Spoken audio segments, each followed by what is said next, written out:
ជំរាបសួរខ្ញុំបាទឈ្មោះហេជំលីជានាយកវិទ្យាល័យកំសាន្តពូរៀងសូមធ្វើរបាយការណ៍សង្ខេបស្ដីពីដំណើរការវិទ្យាល័យ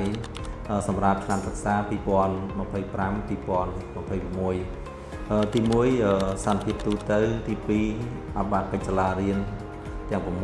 6សម្រាប់ឆ្នាំសិក្សា2025-2026វិទ្យាល័យកំសាន្តពូរៀងមានសិស្សសរុប1305នាក់ស្រី731នាក់មានអគារសិក្សាសរុប5ខ្នងស្មើនឹង21បន្ទប់បុគ្គលិកសរុប36នាក់ស្រី14នាក់ទី2តទៅនឹងការងារអបអរកិច្ចសាលារៀនសម្រាប់ឆ្នាំសិក្សា2025-2026សាលាបានអនុវត្តកិច្ចការអភិបាលកិច្ចទាំង6រួមមានតេស្តស្តង់ដារម៉ត់ចត់ទី2ផែនការសិស្សផែនការគ្រូទី3បោះឆ្នោតជ្រើសរើសគណៈកម្មការគ្រប់គ្រងថ្នាក់រៀនគណៈកម្មការគ្រប់គ្រងសាលារៀនទី4កិច្ចព្រមព្រៀងគ្រូបង្រៀន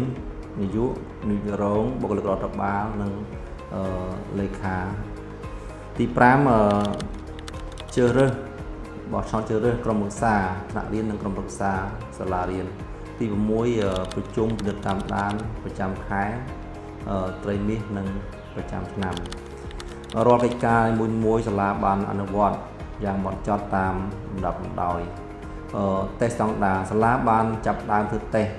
ស្តង់ដារដើមឆ្នាំដើម្បីចំបែងចែកសិស្សទៅតាមកម្រិតថ្នាក់នីមួយៗទៅតាមសមត្ថភាពរបស់សិស្សក្រោយពីតេស្តចប់លទ្ធផលដែលទទួលបានគឺបានសាលាបានយកលទ្ធផលនេះសម្រាប់ធ្វើផែនការសិស្សម្នាក់ផែនការគ្រូរួមទាំងកិច្ចព្រមព្រៀងលទ្ធផលប្រចាំឆ្នាំក្នុងនោះសាលាបានបោះឆ្នោតជ្រើសរើសគណៈកម្មការគ្រប់គ្រងថ្នាក់រៀននិងបានបោះឆ្នោតគណៈកម្មការគ្រប់គ្រងសាលារៀនដែលបានទទួលស្គាល់ពីគណៈអភិបាលស្រុកកិច្ចព្រមព្រៀងគឺសាលាបានធ្វើកិច្ចព្រមព្រៀងគ្រប់ចំនួន 100% ទាំងពីនាយករងគ្រូបង្រៀននិងបុគ្គលិករដ្ឋបាលសាលាក៏បានបោះឆ្នោតជ្រើសរើសក្រុមប្រឹក្សាថ្នាក់រៀននិងក្រុមប្រឹក្សាសាលារៀនដើម្បីជ្រើសរើសសិស្សនេះគឺក្នុងគោលបំណងកម្មតារាង15/5ដើម្បីឲ្យតារាងទាំង15/5នេះមានទិន្នន័យជារាល់ខែ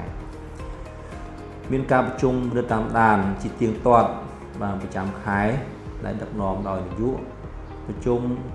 ត្រីមាសដឹកនាំដោយគណៈកម្មការគ្រប់គ្រងសាលារៀននិងប្រជុំប្រចាំឆ្នាំកិច្ចការប្រជុំដ៏សំខាន់ទៅលើលទ្ធផលសិក្សារបស់សិស្សចឹងគឺប្រជុំនេះគឺដើម្បីរកឃើញថាហេតុអីលទ្ធផលសិស្សនៅកម្រិតណាដែល A ប្រមាណ B ប្រមាណ C ប្រមាណហើយនិទេស S ប្រមាណបាទតើតើនឹងកិច្ចការសំខាន់ទាំង6នេះកិច្ចការ2ដែលសាលាបានអនុវត្តបាទជាប្រចាំទី1គឺតេស្តស្តង់ដារបាទមកចត់ទី2ប្រជុំទៅតាមដានចឹងកិច្ចការទាំងពីរនេះគឺសាលាបានធ្វើជាប់ជាប្រចាំហើយយកលទ្ធផលមកប្រជុំពិភាក្សាដើម្បីរកដំណោះស្រាយជួយសិស្សឲ្យបានទាន់ពេលវេលាតាមខែនីមួយៗបាទសូមបញ្ចប់បាទសូមអរគុណបាទ